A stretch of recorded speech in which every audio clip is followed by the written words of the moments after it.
Nako, ayan na oh. Pumasok na yung sa loob. Hindi, kasi malayo pa naman ang tubig. Kaso lang, pag may dumaan na truck, nagkakaroon ng, ayan, ng lalim. Paano yun? Yung sapatos ko. Mamaya na. Dito ako dadaan, no? Kasi mababa dito. Kaso, doon, no? Sobrang siguro lalim dyan. Ay, baka kasi mahigop yung dumi pa naman. Matik pa naman to yung truck ko. Ah, hanggang daan doon sa bungad. Hanggang saan? Ay, hindi pwede. Matik pa naman tong akin. Lagpas na pala sa gulong. Ay, ayoko. Ay, matulog ka na lang, Pao, para may kasama ko dito. Mamaya na lang, kasi hihinto naman yan eh. Ha? Oo, pantay na pala. Pumasok na doon sa kabila eh. Nagulat ako kasi pailawin ko sana ng tubig. Sobrang dilim. Nag-CR kasi ako. Wala. Lalim. Oo, pasok yan. Pasok yan dyan.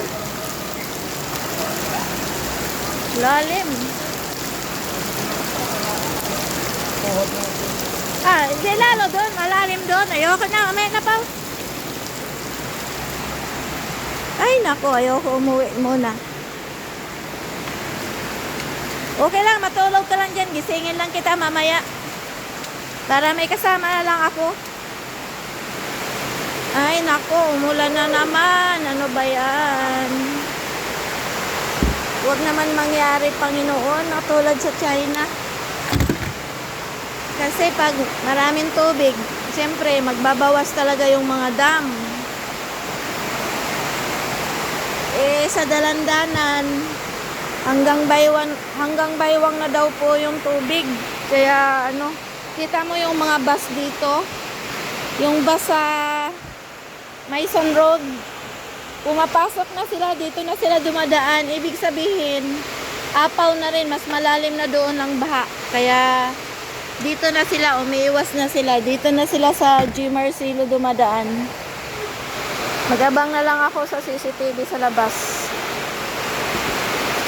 Kaya lang naman nagkabaha sa loob dahil pag may dumaan, pag tuloy-tuloy pa yun, ito yung pinakamalalim na baha na nangyari. Magabang na lang ako sa CCTV. Kanina, videohan ko, unang video ko, okay pa. Ngayon, hanggang tuhod na. Lalo na sa may bungad. Lalo na sa may bungad sa G. Marcelo. Dito sa unang gate, mas malalim. Tuhod na, lagpas tuhod na ang tubig. Ayan o, CCTV ako Yan. Sa labas yan, along G. Marcelo po yan.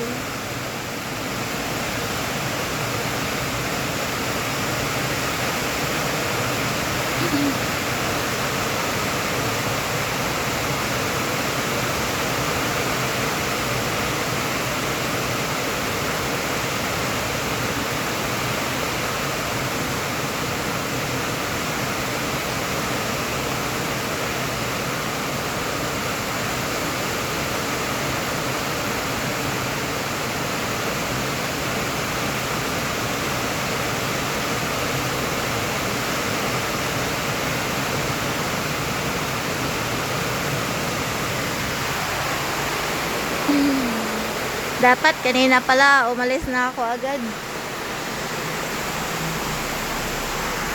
Kasi lagpas tuhod na yung tubig. Doon sa may mas malalim kasi, mas mababa kasi dyan sa yung sa dulo ng mataas na yung yung G. Marcelo, mataas na yan dyan. Pero pagbaba dito, pagpasok nila dito sa street namin, malalim kasi dyan sa bungad. Lagpas tuhod na daw. Hindi ko pwede itakbo ang kotse kasi matik. Hihigupin niya na yung tubig. Baka mapatay na ako. Delikado.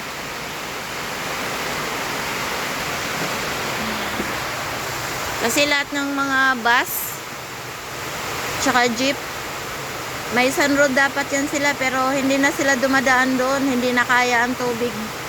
May tulay kasi doon eh, apaw na sa ano, siguro high tide ngayon, kaya ganon.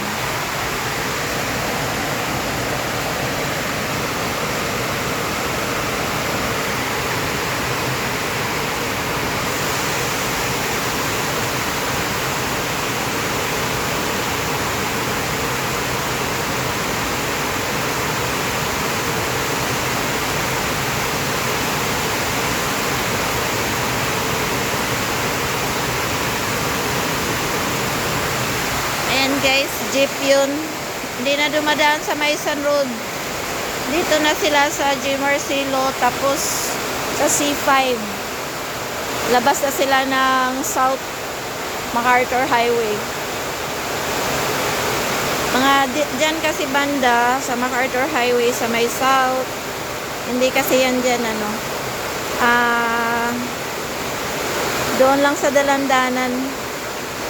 Lingunan, wala na. Hindi na makatakbo talaga mga sasakyan. Titirik na talaga yan. Malalim talaga doon.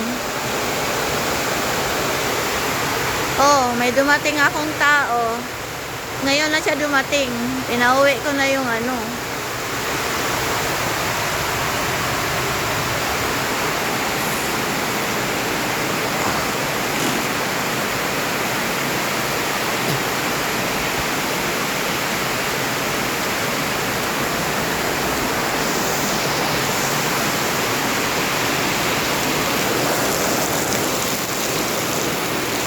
Ayan na oh. Nag-am-am na. In Bantayan word. Am-am. Ibig sabihin, ayan na. Malapit na talaga siya. Makapasok na siya sa loob. Pero kung may dadaan talaga na sasakyan, umalon. Pasok talaga. Kaya ayan oh. Pumasok yung baha. Ay, naku. Anong oras kaya mag-low tide? Ano ba ngayon? 24? 7:58? Sana ba yung nakasulat? Time and high printed. Indicate high tide. Blue indicate high tide. Ayan na. Pag blue, high tide. Pag puti, low tide. Ay, pag green, ay pag red pala. So, 24 ngayon. 24. 1, mula ng 1:35, high tide. Mula ng 1:35, hala, patay tayo. Hanggang 12:41, high tide. Nako. Wag naman. Wala akong pagkain. Ano, nandyan pa yung tindahan? Umuwi na. Ah? Alam mo yun, yung nagbibinta?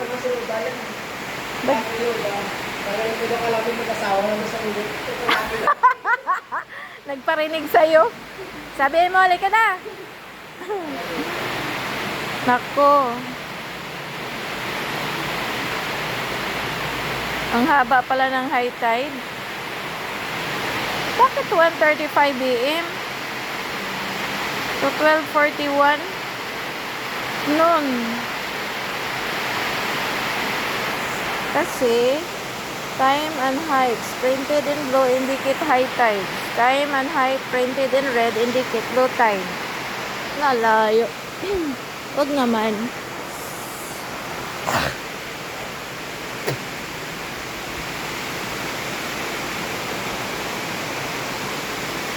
Pinatay ko pa yung ilaw. Ayan no, yung baha. Ay nako, pumasok for the first time na pumasok dito.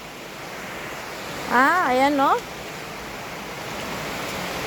Doon lang yan eh. Pag binaha man dito, hanggang dyan lang, hanggang dyan. Ngayon ang lalim. Nako, Maria Josep. Oh, wala, pumasok talaga siya. For the first time. So, ibig sabihin, maano talaga ngayon yung ano. Ala.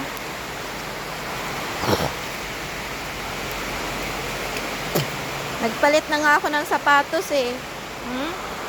Kasi yung sapatos ko kanina, ano yun, tila. Wala, pumasok na. Meron ba akong mababasa dito? Ngayon, nagpalit ako ng boots. Kaso lang, yung boots ko na yan, mababa lang. Kasi never naman ako nakaranas na ano. May boots kasi akong mataas na sa bahay. Never naman kasi ako nakaranas ng ganito. Ngayon lang.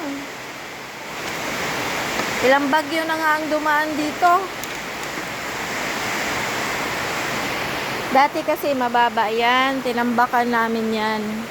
Tapos dito, yung may tiles, mataas talaga siya, ganyan talaga. So dito, mababa, pinantay namin dyan sa tiles. Yung buong ganyan, pinantay namin. Huwag mo sabihin, nako, ang hirap pa naman. Didikit na kami sa bubong. Ayan. Ano ba yan, kuya? Ay nako, tinatawanan ko lang yung problema. Focus tayo sa labas. Bilang. Ha? Ha? Saan? Oo, pangalawa, pero palabas na to, oy. Mayroon pa isa? Meron pa nga, pangatlo. Meron pa naman daw darating na bagyo na malakas. Mas malakas pa kay Yolanda. Wala, Pau! Pau! Binaha na lahat doon. Ayaw na. Ngayon lang yan nangyari. Ang tubig doon. Hindi, nagpunta ng tubig doon. Hindi na kailangan ba? Hindi na, hayaan mo na lang. Dito naman, kaya lang siya binaha kasi yung dumaan yung truck, mas mataas kasi dito. Doon kasi mababa. Buwa kasi yung gumawa ng gate eh, dapat itaas ko pa yun eh. Lahat naman eh. Tingnan mo yung Sabino Ali, yung kapitbahay din natin. Titingin tayo dito. Sa labas, wala na. Ayan o.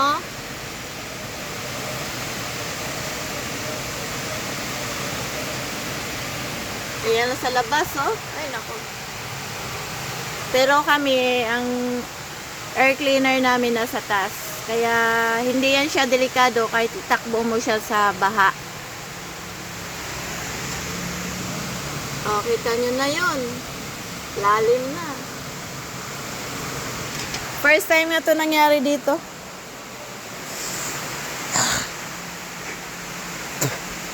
Ang tubig kasi pag pumasok man dito sa warehouse, hanggang ano lang yan siya. Hanggang doon lang yan sa may gate. Tingnan nyo. Andyan na siya, naglalakad.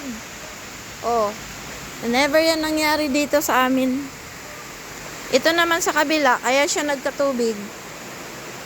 Hindi pa naman siya naka-level yung tubig sa Kaso lang, kaya lang ganyan. Dahil may mga dumadaan na truck umaalon. Pag bike, okay lang.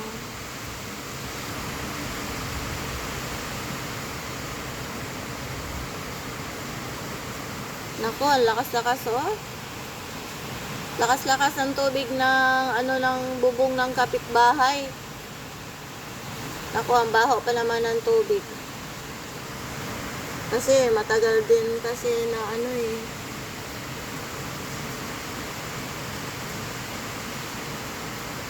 Yan, madadaanan pa yan. Pero, mula ka dito sa Dalandanan, papunta ka ng Mikawayan, Bulacan. Hindi ka na pwede tumawid. Swimming ka na, langoy na, langoy. Dapat pala dito, may naka-ready ka palang mga na pag bumaha pala, mayroon kang sakayan. Alam mo yung sakayan? Boat ba? Boat. Speedboat. Rubber boat.